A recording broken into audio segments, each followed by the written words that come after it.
কেন আনছেন আপনি 100টা বরযাত্রী আর যাচ্ছেন কেন 100টা বরযাত্রী? 2টা 10টা লোক হয়ে যেতে গেলে কি বিবাহ হবে না? হবে। তো হারাম কাজ করার জন্য যেমন দামাইপুর আর তেমনি আমার গ্রাম বিশনপুর কেউ পিছে পড়ে নেই। 1000 বার ওয়াজ শুনান, 1000 রকমের ওয়াজ শুনান, ওরা যেমন কুকুরের লেজ বাঁকা হয়ে থাকে, এদের চরিত্র বাঁকা তো বাঁকাই থাকছে। ওরে আমার বদনসিবি, ওরে আমার কপাল, আমি কিসের জন্য দুনিয়াতে মোড়ল হয়েছিলাম? আমি কিসের জন্য দুনিয়াতে গ্রামবাসীদের মালিকানাটা কাঁধে নিয়েছিলাম? আমি মোড়ল হয়েছিলাম, কিন্তু আমার দ্বারাই মোড়লি ন্যায্য মোড়লি হয়নি, যার কারণে নাইনসাফি হয়েছে বলেই আল্লাহ রাব্বুল আলামিন আমাকে কঠিন শাস্তি দিয়েছেন। কতদিন ঝুলতে হবে আল্লাহ? রাব্বুল আলামিনের পক্ষ থেকে আওয়াজ আসবে, যতদিন পর্যন্ত তোমার গুনাহের কাফারা না হয়ে যাবে অতদিন পর্যন্ত তোমাকে এইভাবেই ঝুলাতে থাকা হবে।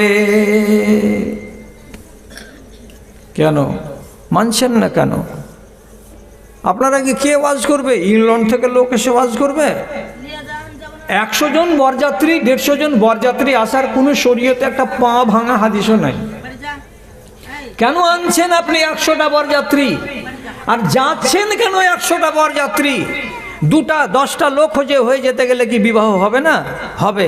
তো হারাম কাজ করার জন্য যেমন দামাইপুর আর তেমনি আমার গ্রাম বিশনপুর কেউ পিছে পড়ে নেই। 1000 বার ওয়াজ শুনান, 1000 রকমের ওয়াজ শুনান, ওরা যেমন কুকুরের লেজ বাঁকা হয়ে থাকে, এদের চরিত্র বাঁকা তো বাঁকাই থাকছে। কেন?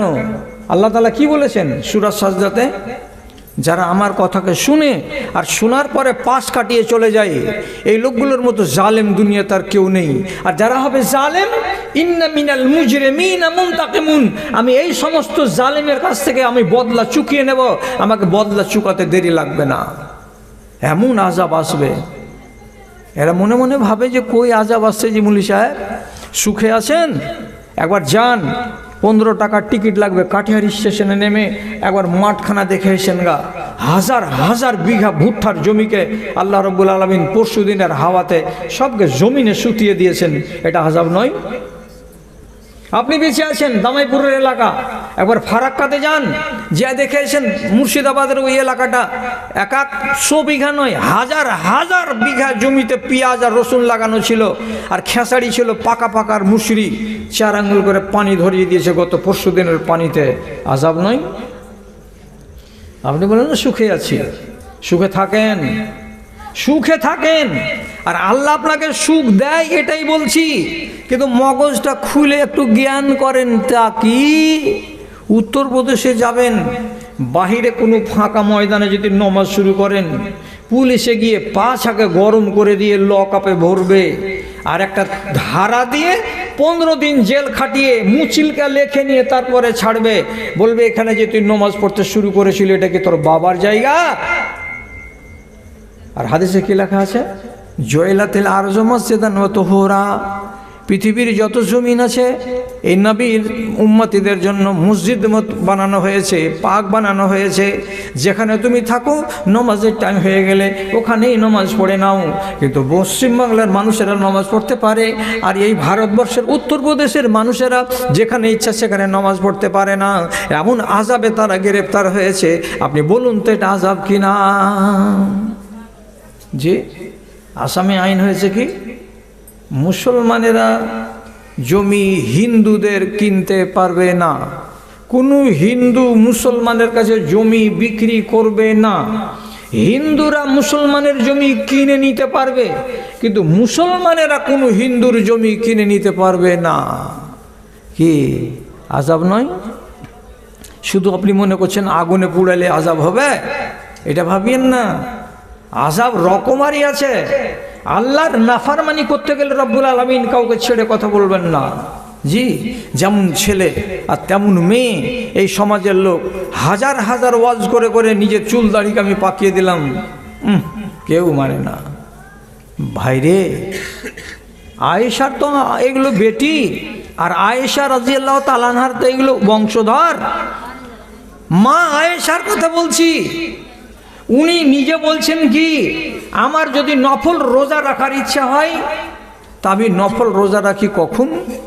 যখন মে মাসের যখন চৈত্র মাসের খরা আর প্রখর রোদ চলে, মাটি গরম হয়ে থাকে আর দিন বড় থাকে, আমি ওই সব দিন নফল রোজা রাখি।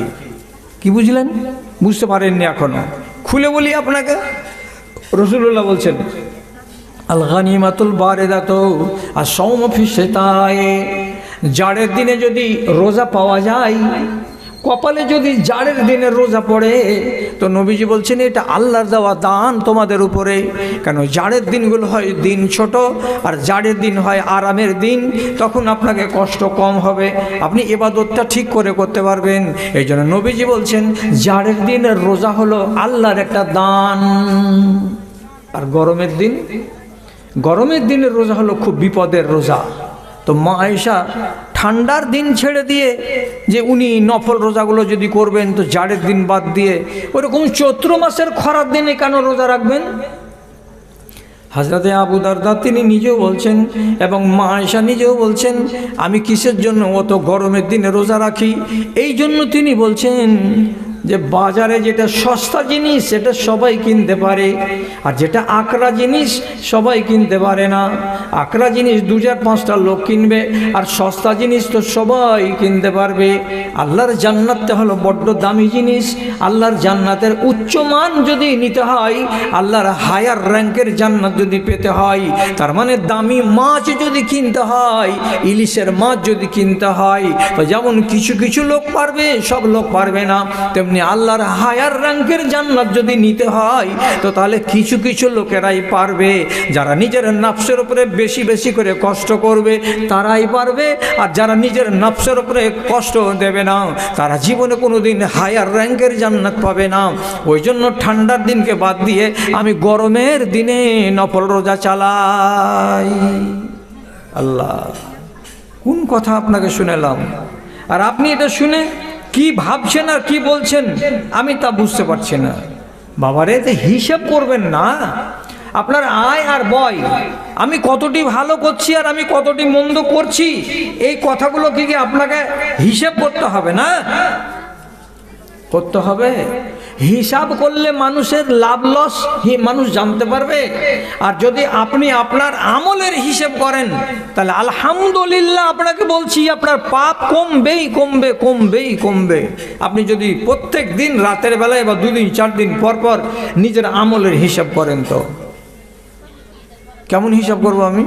বৃহস্পতিবারের হাটের দিন কাকে ঠকেছি, ইন্নালিল্লাহ, কেন ঠকলাম?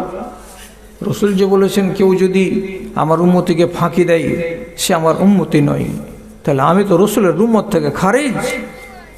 কোনো মহিলা সে যদি কি করে বেপর্দা হয়ে বাড়ি থেকে বের হয়, বাড়ি থেকে যদি বেপর্দা হয়ে বের হয়, তো রাসূলুল্লাহ বলছেন শয়তান যেমন বাড়ি থেকে বের হওয়ার সময় বেপর্দা নারীর আকৃতি ধারণ করে, ওই শয়তানটা হলো এই শয়তান যে রমণী নিজের সৌন্দর্য দিয়ে মানুষকে মুসিবতে ফেলবে বলে নিজে সুন্দর করে সেজে আর গুজে বেপর্দা হয়ে বাড়ি থেকে বেরিয়েছে। একে যেই দেখবে তার ঈমান যাবে, আর ওরও ঈমান যাবে, আর যে ঈমানটা নষ্ট করাচ্ছে তারও ঈমান যাবে। তাহলে এটাকে শয়তানের সঙ্গে তুলনা করা হয়েছে। কেন কোনো নারী ভাবে না লাল ঠোঁট করে নিলাম, লিপস্টিক লাগিয়ে আর সুন্দর শাড়ি পরে নিলাম, আর নামার পরে মাথাকে খোলা রেখে দিয়ে বাড়ির থেকে কেন বের হলাম, কেন বের হলাম বাড়ি থেকে? তাহলে এই কথা যদি ও না ভাবে তাহলে কি করে তার ঈমান ঠিক থাকবে? আর যদি ভাবে তাহলে পরে তার ঈমান ঠিক থাকবে। কেন থাকবে? আমি যদি পাপকে ঘাড়ে নিয়ে মরি তো আমার কল্যাণ নেই।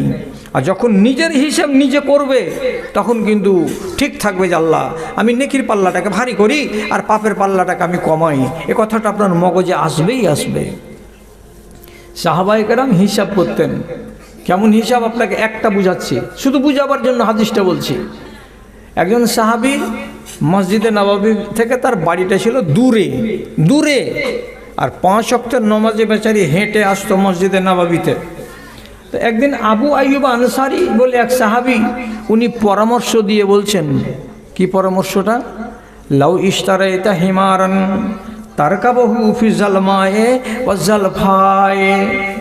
ও ভাইজান, আপনি যদি একটা খচ্চর কিনে নেন কিংবা একটা গাধা কিনে নেন, তো গাধাটা কিনে নিয়ে বাড়ি থেকে যদি গাধার পিঠে চড়ে মসজিদে নববীতে নামাজ পড়ার জন্য আসেন, তো গরমের দিনে আপনার পাটা পুড়বে না, আর জাড়ের দিনে আপনাকে ঠান্ডাটা কম লাগবে, এটা লাভ হবে আপনার।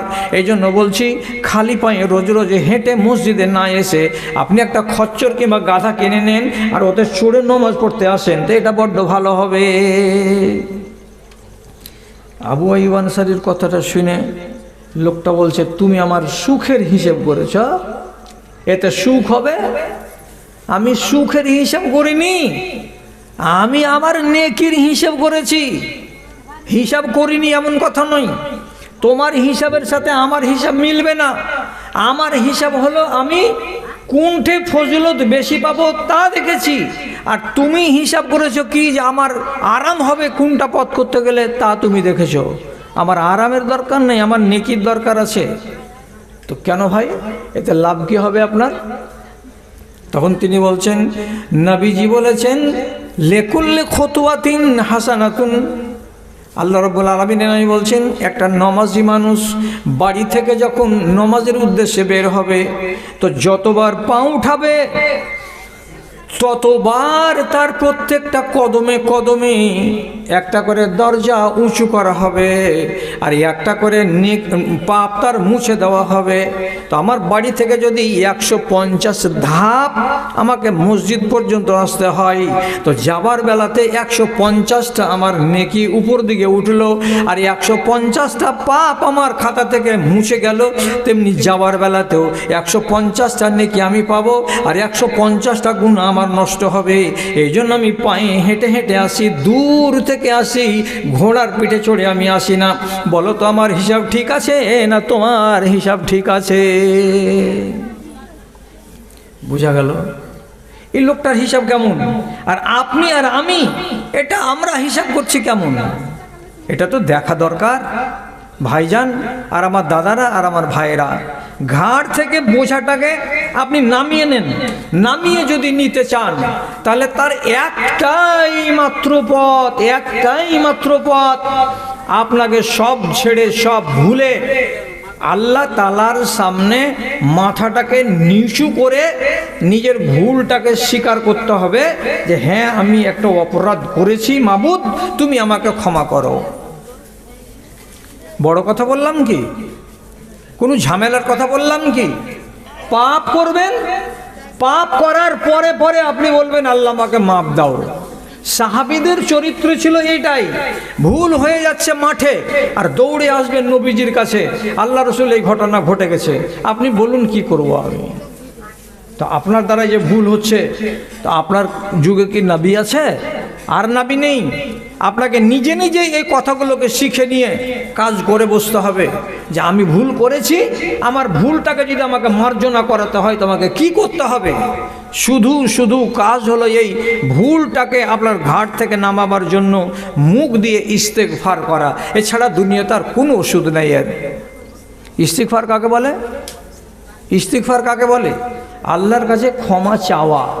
তো ক্ষমা চাওয়া আপনি বাংলাতে যদি বলেন, আল্লাহ তুমি আমাকে ক্ষমা করো, কালকে মঙ্গলবারের দিন আমার দ্বারা একটা বড় ভুল হয়েছে, এটা তো হবে। কিন্তু দুধে যেটা স্বাদ আছে, ঘোলে ওই স্বাদ পাওয়া যাবে না। আপনি যদি ঘোলের স্বাদ মিটাতে চান তো বাংলাতে বলেন, আর যদি আপনি বলেন দুধ খেয়ে দুধের স্বাদ মিটাবো, তাহলে আপনাকে ভালো করে আরবিতে বলতে হবে। আল্লাহর কাছে মাপ চাইতে গেলে কি বলতে হয়? ছোট করে আস্তাগফিরুল্লাহ নিয়ত করেন আর বলেন আস্তাগফিরুল্লাহ, তাহলে আল্লাহ মাপ দেবে। আর যদি বলেন এর থেকে বড় করে, তাহলে বড় করে বলেন আস্তাগফিরুল্লাহ রব্বি মিন কুল্লি যামবিন ওয়া আতুবু ইলাইহি, তাহলে আল্লাহ রাব্বুল আলামিন আরও বেশি খুশি হবেন। যদি বলেন আরও বেশি করে আল্লাহ তাআলাকে রাজি করার উদ্দেশ্যে ইস্তেগফার করব, তো তার জন্য বলতে হবে কি আস্তাগফিরুল্লাহ আল্লাযী লা ইলাহা ইল্লা হুয়াল হাইয়ুল কাইয়ুম ওয়া আতুবু ইলাইহি। এই কথাগুলো যদি বলা যায়, রব্বুল আলামিন বলছেন আমার বান্দার উপরে আমি রাজি হয়ে যাই, আমি খুশি হয়ে যাই, এবং তার যেটা পাপ থেকে থাকে সেটাকে আমি মুছে দিই, একবারে পানির মতো করে ধুয়ে সাফ করে দিই, তার গায়ে কোনো পাপ লেগে থাকে না। বলতে অসুবিধা আছে? পাপ করবেন আর পাপটাকে ঘাট থেকে নামাতে পারবেন না, এটা কি ধরনের কথা? আমি সাহাবীদের কথা আপনাকে বলছি, খেয়াল করুন কথার দিকে। খেজুরের বাগানে কোদাল দিয়ে দিয়ে গাছগুলোকে চালাচালি করছে এক সাহাবী, শুনেন। এই চালাচালি খুঁড়াখুড়ি করে গাছের গোড়াগুলোতে পানি টানি দিবেন যে আগামীতে ফল ভালো হবে। এমন সময় ওই জায়গা দিয়ে একটা মহিলা চলে যাচ্ছিল। এই সাহাবীর মনের ভেতরে একটা শয়তানি ওয়াসওয়াসা জাগলো। শয়তানি ওয়াসওয়াসা যখন জাগলো, তখন ওই মহিলাকে বাগানের ভিতর দিকে ডাকলো। মহিলা রাস্তা ছেড়ে দিয়ে বাগানের ভিতর দিয়ে হেঁটে যাচ্ছিল। তখন সে করলো কি, আপনারা বাপ তুল্য লোক বসে আছেন সামনের দিকে, আর ডানে বামে আমার মা তুল্য লোক আছেন। আমি হাদিসের কথা বলছি, একটু হায়া শরমকে বাঁচিয়ে কথাটা বলছি, ইশারা ইঙ্গিতে বুঝে নেবেন। সাহাবীটা কি করলো, হাদিসে লেখা আছে, আল্লাহ জামতোহা ওয়া কাব্বালতোহা গায়রা আন্নি লাম উজামিউহা। আমি ওই মহিলাকে ফাঁকি দিয়ে ডাকলাম, আর ডাকার পরে যখন সে আমার কাছে এলো, আমি তাকে জড়িয়ে ধরে নিলাম, আমি তার শরীরে হাত দিলাম, কিন্তু আমি তার সঙ্গে সহবাসটা করি নাই, মিলনটা করি নাই। এই কাজটাকে বাদ রেখে আমি তার শরীরে হাত দিয়েছি এবং তাকে চুমু দিয়েছি এবং আমি তাকে জড়িয়ে ধরেছি। এই অপরাধ আমার দ্বারাই হয়েছে। মানুষ তো, মানুষের দ্বারাতেই তো ভুল হয়। এখন মাঠে ভুল হলো বেলা 10টার সময়, কেউ তো জানে না। আর ও মহিলা কেসও করেনি, মহিলা মোকদ্দমাও দায়ের করেনি। তাহলে চিন্তা কি ছিল রে বাবা? নিজের কি চিন্তা আছে? হবিবুর 1000 টাকার 50 কিলো ভুট্টা। হবিবুর 1000 টাকার 50 কিলো ভুট্টা। আচ্ছা, মাশাআল্লাহ, আলহামদুলিল্লাহ, জাযাকাল্লাহ। তো চিন্তা তো কিছু নেই তো, তাহলে আর? অথচ এই ব্যক্তি অপরাধ যখন হয়ে গেল, তখন ভাবনা লাগলো কি, আল্লাহ এই যে গুনাহটা করলাম, তো গুনাহটা নিয়ে আমি কবরে যাব নাকি? তাহলে তো আমার দুনিয়া শেষ আর আখেরাত শেষ। নিজেকে হালকা করার জন্য সাথে সাথে দৌড়ে এলেন মসজিদে নববীতে। আল্লাহ পাকের রসুলের সামনে এসে বলছেন, আল্লাহ রসুল, আমি একটা বড় গুনাহ করেছি, ফাফআল বি মা শিতা। আপনি আমাকে মারেন তাতেও রাজি, আপনি আমাকে পোড়া বর্ষান তাতেও রাজি, আপনি যেটা শাস্তি দেবেন সেই শাস্তিটা আমি মেনে নিতে রাজি আছি। আমি পাপী, আমি গুনাহগার, আমার ঘাড় থেকে আমি গুনাহটাকে নিচে নামাতে চাই, আপনি আমার গুনাহ নামিয়ে দেন। চিন্তা করেন, রাসূলুল্লাহ বয়ানটা শুনলেন, শোনার পরে তখন বলছেন যে, তুমি কি এখানে এসে মসজিদে নববীতে আমার পিছন দিকে দাঁড়িয়ে কোনো নামাজ পড়েছ? বলছে, জি, আপনার পিছনে দাঁড়িয়ে আমি তো জোহরের নামাজ আদায় করলাম। তখন নবী করিম সাল্লাল্লাহু আলাইহি সাল্লাম তাকে সান্ত্বনা দিয়ে বলছেন, ইন্নাল হাসানাত ইউযহিবনাস সাইয়্যাত। বাবা ধন, একটা মানুষ যদি পাপ করে আর পাপ করার খানিকক্ষণ বাদে সে যদি অনুশোচনা প্রকাশ করে এবং নিজে লজ্জিত হয়, লজ্জিত যদি হয়, তাহলে আল্লাহ তাআলা তার গুনাহগুলোকে রাখেন না। কেন যে বান্দাটা ভুল করেছে আর করার পরে সে লজ্জিত হয়েছে, আর লজ্জিত হওয়ার পরে আমার কাছে ক্ষমা চেয়েছে, তখন আল্লাহ বলছেন, আমি এই বান্দার উপরে আর নারাজ হয়ে থাকি না, আমি তাকে ক্ষমা করে দেই। তাহলে মানুষটা করলো পাপ, আবার এইখানে এসে কি করছে? মাপ চাইছে। এই জায়গাটাই হলো আপনার জন্য টার্নিং পয়েন্ট। ইস্তেগফার আপনি করুন, তাহলে আপনার কল্যাণ, ঘাট থেকে পাপ নেমে যাবে। আর জানেন, হাবিবুর যেটা বললাম, আব্দুল ওয়াজিদের ছেলে 50 কিলো ভুট্টার 50 কিলো ধান, 5 কিলো ধান দিল আবার। আচ্ছা, তো লিখে রাখো, যদি এই কাজ শুরু করি তো এদিক বন্ধ হয়ে যাবে, আর যদি এটা না করি লিখে রাখো, তাহলে এটা খানিকক্ষণ চালাতে পারবো, যেটা খুশি সেটা করো। হ্যাঁ, কি বলছিলাম? গা থেকে পাপটাকে নামাতে হবে, পাপকে ঘাড়ে করে নিয়ে কবরে যাবেন না। আপনি জানেন নমাজটা কত ভালো জিনিস আপনার আর আমার জন্য?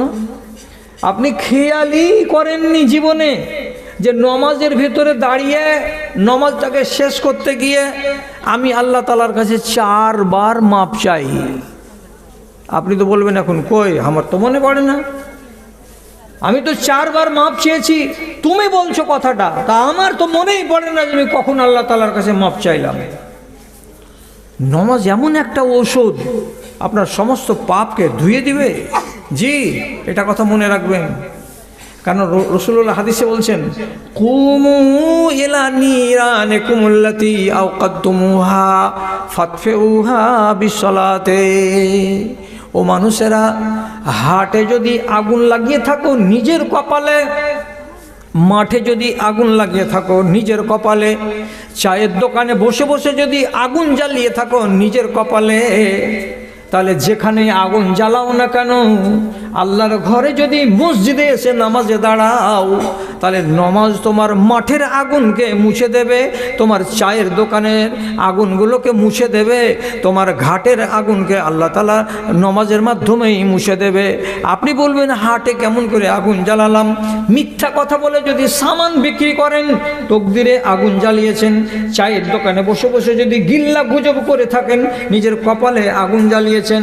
খেতি বাড়ি করতে গিয়ে যদি কোনো মানুষের জমিকে ইচ্ছাকৃত 2 আঙুল চেপে দিয়ে থাকেন, কিংবা কাউরি ফসলকে কেটে নিয়ে নিজের গরুকে খাইয়ে থাকেন, তাহলে মাঠে গিয়ে আপনি আগুন লাগিয়েছেন নিজের কপালে। যেখানেই আগুন লাগান না কেন, ওই আগুনটা মাঠে গিয়ে নিভাবে না, ওই আগুনটা বৃহস্পতিবারের হাটে গিয়ে নিভাবে না, ওই আগুনটা চায়ের দোকানে নিভাবে না। আগুনটা যদি নিভাই তো মসজিদে নিভাবে। আর কেমন করে নিভাবে? তো রাসূলুল্লাহ বলছেন নমাজের মাধ্যমে নিভাবে। কেমন করে যে? তো কেউ বলেনি আপনাকে? যদি না বলে থাকে তো আমি বলে দিচ্ছি আপনাকে। আল্লাহ তাআলা নবী বলছেন, আল্লাহ আমাকে খবর দিয়ে বললেন নমাজটাতে ভাগ আছে, অর্ধেক আমার আর অর্ধেক আমার বান্দার। কোন কথা? নমাজটা যে এমন ইবাদত, এখানে লাভ আছে 50 কার আল্লাহর, আর লাভ আছে কার? তো 50 বান্দার। তা আপনি তো আপনার কাজও করছেন আল্লাহর কাজের সাথে সাথে। কীরকম কথা বুঝতে পারলাম না, তো ঠান্ডা মাথাতে বুঝেন, আমি বুঝাচ্ছি আপনাকে। শুরু করলেন আলহামদুলিল্লাহ রাব্বিল আলামিন, আল্লাহর হলো। আর রহমানের রহিম, আল্লাহরই তারিফ করা হলো। মালিক ইয়াউমিদ্দিন, এটাতেও আল্লাহর তারিফ করা হলো। ইয়াকা নাবুদু ওয়া ইয়াকা নাস্তাইন, এটাতেও আল্লাহর কুস্তাতে মাটি দেওয়া হলো। চেহারা আয়াত আল্লাহর করলেন। আল্লাহ তাআলা এবার কি বলছেন? বান্দারে, 4 বার আমার কাজ করে দিলি, তো তোরও তো আধি আছে, তুই নিজের কাজ কিছু করে নে। তখন বান্দা এবার কি করবে? ইয়াকা নাবুদু ওয়া ইয়াকা নাস্তাইন যখন বলা শেষ হবে, তখন এবার কি বলবে?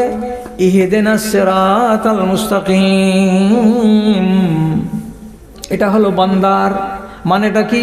আল্লাহ তুমি আমাকে সোজা পথের দিশা দাও। এটা কার জন্য চাইলাম? আমার নিজের জন্য চাইলাম। তারপর আর কি বলছি? সিরাতাল্লাযিনা আনআমতা আলাইহিম, ওই রাস্তাটা দেখাও যাদের উপরে আল্লাহ তুমি এর আগে দয়া বর্ষণ করেছো, ওই সমস্ত লোকেদের রাস্তাটা আমাকে দেখাও। সিরাতাল্লাযিনা আনআমতা আলাইহিম গায়রিল মাগদুবি আলাইহিম ওয়ালাদ-দাল্লিন, যারা গজবে হালাক হয়ে গেছে, যারা গজবে ধ্বংস হয়ে গেছে, ওই মানুষগুলোর রাস্তা তুমি আমাকে দেখাইও না। তো 3টা দোয়া তোমার নিজের পাতে ভরে নিলা, ভাগ হলো না? হলো না? হলো। একবার ভাগ বসিয়ে নিলাম, এবার রুকুতে গেলাম, সুবহান রাব্বিয়াল আযীম 3 বার, আল্লাহ তোমার তারিফ করলাম। এবার উঠে গেলাম, দিয়ে বলছেন সামি আল্লাহু লিমান হামিদা রব্বানা লাকাল হামদু হামদান কাসীরান তাইয়িবান মুবারাকান ফি। যতটি দোয়া বললাম সবটি আল্লাহর, আমার কিছু হলো না। আবার সিজদাতে গেলেন, যাওয়ার পরে বলছেন সুবহানা রাব্বিয়াল আলা, সুবহানা রাব্বিয়াল আলা, কার হলো? তো আল্লাহর। এবার আপনি উঠলেন কি বলে? আল্লাহু আকবার বলে। যেমনি একটা সিজদা থেকে উঠে বসবেন, প্রথম সিজদা থেকে উঠার পরে আপনাকে দোয়া বলতে হবে। দোয়াটাতে কি লেখা আছে? আল্লাহুম্মা গফিরলি ওয়ারহামনি ওয়াহদিনি ওয়াফিনি ওয়ারযুকনি। প্রথমেই বলা হয়েছে আল্লাহ তুমি আমাকে মাফ দাও। আল্লাহুম্মা গফিরলি মানে আল্লাহ তুমি আমাকে মাফ দাও। 4 রাকাত নামাজে কয়বার হবে কথাটা? আল্লাহুম্মা গফিরলি কয়বার হবে? 4 বার হবে। তো 4 বার মাফ চাওয়া হয়ে গেছে আল্লাহর কাছে। এবার তাশাহুদে বসে আর তাহিয়াত বলে নিলেন, তারপরে আল্লাহুম্মা সাল্লি আলা পড়ে নিলেন, আর সাল্লি আলা যখন পড়া দুরূদটা হয়ে যাবে তখন আপনাকে আরেকটা যে দুয়া পড়তে হবে, তখন কি বলেন আপনি? আল্লাহুম্মা ইন্নী যালামতু নাফসি যুলমান কাসীরান ওয়া লা ইয়াগফিরু যুনুবা ইল্লা আনতা ফাগফিরলি মাগফিরাতাম, কি বললাম? ফাগফিরলি মাগফিরাতাম মিন ইনদিকা, আল্লাহ তুমি আমাকে মাফ দাও। 6,000 টাকা দিয়েছে ছেলেটা, মা মারা গেছে অনেকদিন আগে। হ্যাঁ, সাগর বাবার নাম সাগর। আচ্ছা, ওর মা মারা গেছে, তার জন্য 6,000 টাকা। আব্দুর রহমান। আব্দুর রহমান। আল্লাহ মাগফিরলাহা ওয়ারহামহা ওয়াফিহা ওয়াকরিমনাহা ওয়াসিম নুজুলাহা আল্লাহুম্মা ইযহা বিল ইলমি ওয়াল হিলমি ওয়াযায়িনহা বিল ঈমানি ওয়াত তাকওয়া ওয়া লা তুরিজা বিল ফিতানি ইয়া রাব্বাল আলামিন আমিন বিরহমাতিকা ইয়া আরহামার রাহিমিন। তাহলে 4 রাকাত নামাজে 4 বার আল্লাহ আমাকে মাফ দাও। আর শেষ তাশাহুদ আপনি কি বললেন? আল্লাহুম্মা ইন্নী যালামতু নাফসির শেষখানে গিয়ে কি বলছেন? ফাগফিরলি মাগফিরাতান, তুমি আল্লাহ তুমি আমাকে মাফ দাও, মাফ দেওয়ার মতো মাফ দাও। যখন একটা বান্দা নমাজের ভিতরে দাঁড়িয়ে 5 বার যদি আল্লাহ তাআলার কাছে মাফ চাই, 5 বার আল্লাহ তাআলার কাছে মাফ চাই, রব্বুল আলামিনের নবী বলেছেন কোনো বান্দা যদি নমাজে দাঁড়ায় তো ইমাম যখন ওয়ালা জাল্লিন বলে তো এরা বলবে আমিন, আর এদের সাথে সাথে আল্লাহর হাজার হাজার ফেরেশতা বলবে আমিন। ফামান ওয়াফাকা তামিনুহু তামিনাল মালায়েকাতে, যাদের আমিনগুলো ফারিস্তাদের আমিনের সঙ্গে মিলে যাবে, আর একসঙ্গে ফারিস্তাদের আমিন আর বান্দাদের আমিন যখন মিলে মিশে আল্লাহ রব্বুল আলামিনের কাছে যাবে তো রব্বুল আলামিন নাই বলছেন তোমার সব গুনাহ মাফ হয়ে যাবে। কার দৌলতে? তো ফেরেশতাদের আমিনের বদৌলতে। তো এক ওয়াক্তের নামাজ যদি আদায় করি তো আগে যেটি গুনাহ করেছিলাম সবটি ঘাট থেকে নেমে যাবে। কেন যে 4 বার 5 বার করে আল্লাহর কাছে মাফ চেয়েছি। আর রব্বুল আলামিন বলছেন কোরআন মাজিদে ফাকুল তাস্তাগফিরু রাব্বাকুম ইন্নাহু কানা গাফারা, তোমরা আল্লাহর কাছে মাপ চাও। আল্লাহ তাআলা বলছেন তোমার কাজ হলো পাপ করা, আর আমি আল্লাহ আমার কাজ হলো মাপ করা। তো ঘাট থেকে পাপটাকে নামান। রমজান মাস তো চলে যাচ্ছে, এই মাসে আপনাকে একটা সুযোগ নিতেই হবে। আর এই সুযোগে আপনি কি করবেন? নিজের কাঁধ থেকে নিজের ঘাট থেকে পাপটিকে সমস্তকে নামিয়ে নেবেন। যদি কোনো ভাইয়ের ইচ্ছা থাকে আর আকাঙ্ক্ষা থাকে যে আমি আমার গাটাকে সুন্দর করব, পরিষ্কার করব, তাহলে করা যাবে, ইচ্ছা করলেই করা যাবে। আমি আপনাকে একটা দোয়া বলছি, যদি দোয়াটাকে লিখি তো এই আঙুলটাতে এঁটে যাবে। আর যদি আমি এখানে আপনাকে 3 বার বলি আপনার মুখস্থ হয়ে যাবে। দোয়াটাকে সকালবেলায় ফজরের নামাজ পড়ার পরে বলতে হবে 100 বার, আর মাগরিবের নামাজ পড়ার পরে বলতে হবে 100 বার। টাইম লাগবে কত? 4 মিনিট। এই সময়টা দিতে পারবেন কি? ফজরের নামাজের পরে 100 বার আর মাগরিবের নামাজের পরে 100 বার। তাহলে কি লাভ হবে?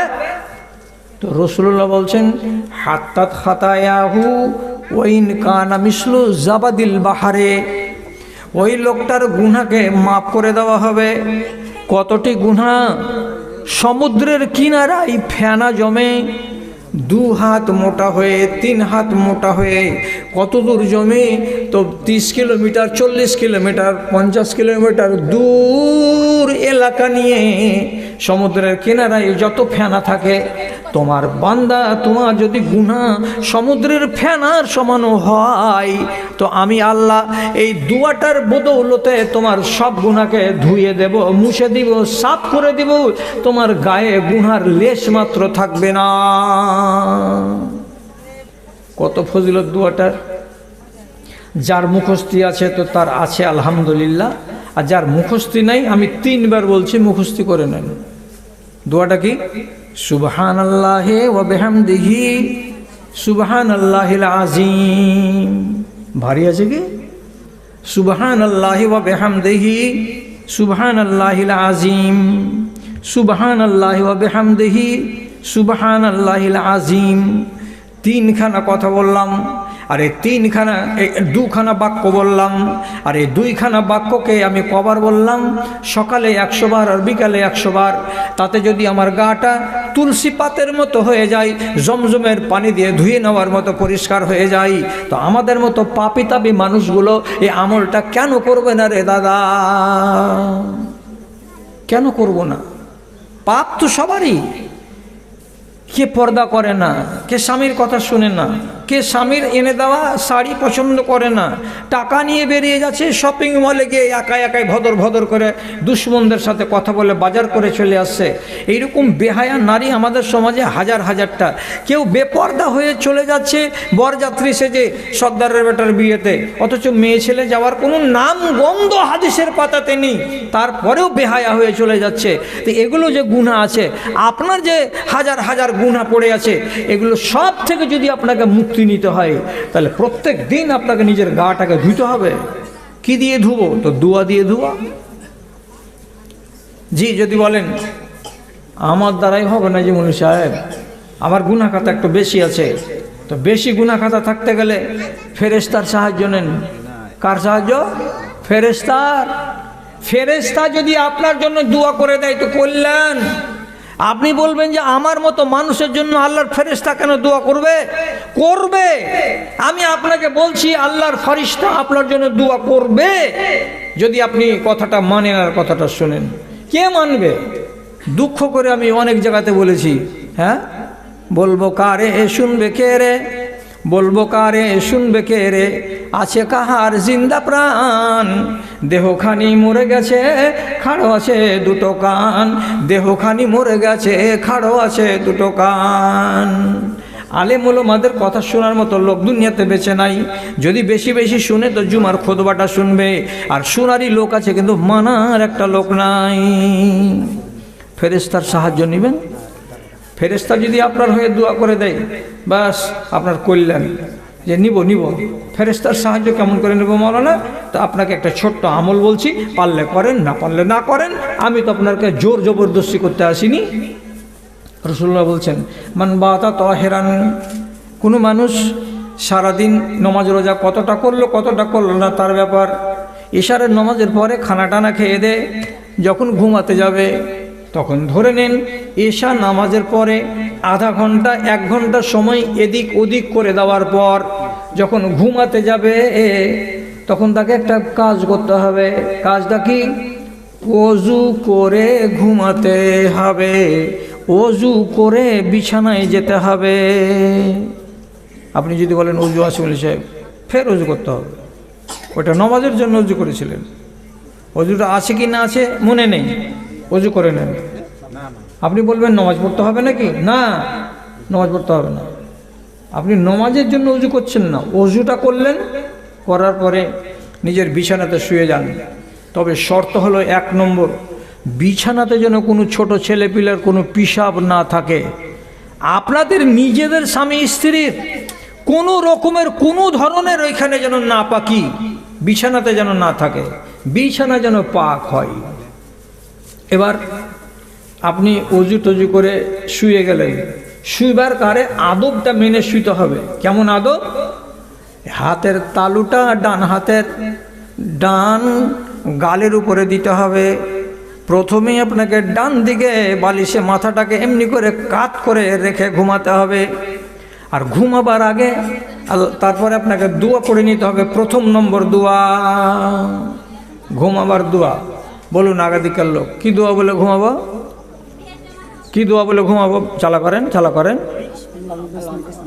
এই মৌলবীরা চালা করবেন, আপনি চালা করবেন না? এ দামাইপুরটা কোথা, কোন গ্রাম এটা? ইরফান মৌলবীর টোলা গ্রাম নয় এটা? এই আরে না, ইরফান মৌলবীর দেশ কি না? মালদহ জেলার নাম করা আলেমে দিন। সেই গ্রামের লোক ডালপালা হয়ে গেছে, ভাগযোগ হয়ে চলে এসেছেন এখানে নতুন দামাইপুরে। কেন? আপনি ঘুমাবার কালে আপনাকে কি বলতে হবে? আল্লাহুম্মা বেইসমিকা আমুত ওয়াহিয়া। দোয়া পড়া হলো, এই দোয়াটা তো পড়লেন কমন সাধারণ দোয়া। সাধারণ দোয়া কার মনে আছে? আল্লাহ। 100টা লোকের ভিতরে 10টা 20টা 30টা লোক আছে যে ওর খাইনির চুটপুটি যতক্ষণ আছে ততক্ষণ আর দুনিয়াতে উমাইতে আছে, আর যখন খাইনি ঠান্ডা হবে তখন কখন নিন চলে আসবে। ও দোয়া পড়বে কি? পড়বে না। 20টা ছেলে এমন আছে পাবজি গেম খেলতে খেলতে কখন নিন চলে এসছে, ওকে দোয়া পড়বে? দোয়াই তো পড়বে না। 20টা লোক এমন আছে যে গাঁওয়ার, ও কোনো দোয়াই শিখেনি দুনিয়াতে, জীবজন্তুর মতন খাইছে আর পাঁচতলাতে যায় ঢালছে। দুয়া প্রত্যেক জায়গাতে আছে। আপনি আল্লাহুম্মা বিইসমিকা আমুতু ওয়া আহইয়া দোয়াটা বললেন, এটা হলো কমন দোয়া। আর তারপরে যেটুকু আমল বলছি, ডান হাতটাকে ডান গালের উপরে দিয়ে বালিশের ডান দিকে মাথাটাকে রাখতে হবে আগে। তারপরে নিদ্রা যখন চলে আসবে, বামে হোক নেই ডানে হোক নেই, যেদিকে মন সেদিকে হোক, আর ওই শুয়ে যাওয়ার পরে এটা দোয়া যখন পড়া হয়ে গেল, তারপরে আর একটা দোয়া বলতে হবে। যদি মুখস্থ না থাকে, জামাল উদ্দিন মুলবিকে কালকে বলবে যে তোমার মাওলানা বলে দিয়ে গেছে, তুমি দোয়াটা লিখে দাও। এই দোয়াটা কি বলতে হবে? আল্লাহুম্মা কিনি আযাবাকা ইয়াউমা তাবআসু ইবাদাকা। আল্লাহুম্মা কিনি আযাবাকা ইয়াউমা তাবআসু ইবাদাকা। একবার যদি দুয়াটা বলে নেওয়া যায়, রাসূলুল্লাহ বলছেন কিয়ামতের দিন হাসরের ময়দানে তুমি দাঁড়িয়ে থাকবে, তো তোমার পাগুলো এলোমেলো হবে না, টলমল টলমল করবে না, যেদিক সেদিক তুমি পড়ে যাবে না, স্থির হয়ে দাঁড়িয়ে থাকতে পারবে। এই দুয়াটার এত ফজিলত আছে, এটা বলে নেবেন। আর নেওয়ার পরে এবার আপনি ঘুমিয়ে গেলেন, যখন ঘুমিয়ে যাবেন তখনও লাভ আপনার। কি লাভ? ওযু করে ঘুমিয়েছেন, তার জন্য রাসূলুল্লাহ বলছেন মান বাতা তাহিরান বাতা ফি শিআরিহি মালাকুন। আপনি কম্বলটাকে টেনে নিলেন, মাথাটাকে ঢেকে নিলেন, আর নেওয়ার পরে ঘুম দিয়ে দিলেন। যখনই রাতের বেলায় একবার আপনার ঘুমটা ভাঙবে, কারণে ভাঙুক কিংবা অকারণে ভাঙুক, পিশাবের জন্য ভাঙুক কিংবা পায়খানার জন্য ভাঙুক, কট ঘুরবার কালে যদি ভেঙে যায়, তো যতবার আপনার ঘুম হালকা হবে ভাঙবে, ততবার আপনার ল্যাপের তলাতে রব্বুল আলামিনের পক্ষ থেকে একটা ফারিস্তাকে নিযুক্ত করে দেওয়া হয়, আর তাকে বলা হয়, এরে ফারিস্তা, যতক্ষণ পর্যন্ত তার কানে হাইয়া আলাল ফালাহ ফজরের আজান না ঢুকবে, ততক্ষণ পর্যন্ত তার কম্বলের ভেতর থেকে বের হতে পাবি না। আর যতবার করে আমার বান্দা জাগবে, ততবার করে তোমাকে বলতে হবে আল্লাহুম্মা গফির আবদাকা ফুলানুন, এ আল্লাহ তোমার অমুক বান্দাকে মাফ করে দাও, যে বান্দার ল্যাপের তলায়, যে বান্দার কম্বলের তলায় আমাকে তুমি ডিউটি দিয়েছো, আর আমি এখানে জেগে বসে আছি। আল্লাহর ফারিস্তা যদি রাতের বেলায় 4 বার অন্তত 5 বার অন্তত আপনার জন্য বলে দেয়, আল্লাহ তুমি একে মাফ করে দাও, আল্লাহ তুমি একে মাফ করে দাও, আপনার তকদির চমকে যাবে রে দাদা। আপনার গুনার কোনো বংশ থাকবে না, গাটা আপনার পরিষ্কার হয়ে থাকবে। পানির গায়ে যেমন দাগ নেই, তেমনি আপনার গাটা একবারে দাগ মুক্ত হয়ে থাকবে। মানো তো মানো, না হয় পা দিয়া সামলা, মানো তো জড়ি, না মানো তো বনের খড়ি। কি গুনাহগার দুনিয়াতে বেশি আছে, পাপী লোকের সংখ্যা দুনিয়াতে বেশি আছে, নেককার লোকের সংখ্যা দুনিয়াতে কম আছে। এই কথাটা আপনি শিখেন আমার মুখ থেকে। মুসলমানদের জীবনের দিকে তাকান, গুনাহগার বেশি না নেককার বেশি? আমি আর লম্বা করব না, কেন যে ঘড়িতে 12টা বাজতে চললো, একটুখানি কাজ করতে হবে আমাদেরকে। হ্যাঁ, তো যদি আপনি মনে করেন যে না গুনাহগার হয়ে বাঁচব না, নেককার হয়ে বাঁচব, তাহলে সোজা সোজা কথা বলছি, দুনিয়াতে যদি সুখী হন, আখেরাতে দুঃখী হবেন। আর দুনিয়াতে যদি দুঃখী হন, আখেরাতে আপনি সুখী হবেন। যারা দুনিয়াতে কষ্ট করবে তারা আখেরাতে কষ্ট করবে না, আর যারা দুনিয়াতে শুধু লাট সাহেবি করবে তারা শুধু আখেরাতে কষ্ট করবে। কেন? আজকের জালসার শেষ কথা, দুনিয়া হলো দুটা, আর আল্লাহর নিয়ামত হলো দুটা, একটা হলো সুখ আর একটা হলো দুঃখ। দুটো জিনিসকে রব্বুল আলামিন ভাগ করেছেন দুটা দুনিয়ার সাথে। একটা দুনিয়া হলো এইটা, আর একটা আখেরাত। দুনিয়া এবং আখেরাত, তো মশলাটা কি? এই দুনিয়াতে যদি আপনি দুঃখী হয়ে থাকেন, আখেরাতে আপনি সুখী হবেন। আর এই দুনিয়াতে যদি আপনি খুব সুখী হয়ে থাকেন, আখেরাতে আপনাকে দুঃখী হতে হবে।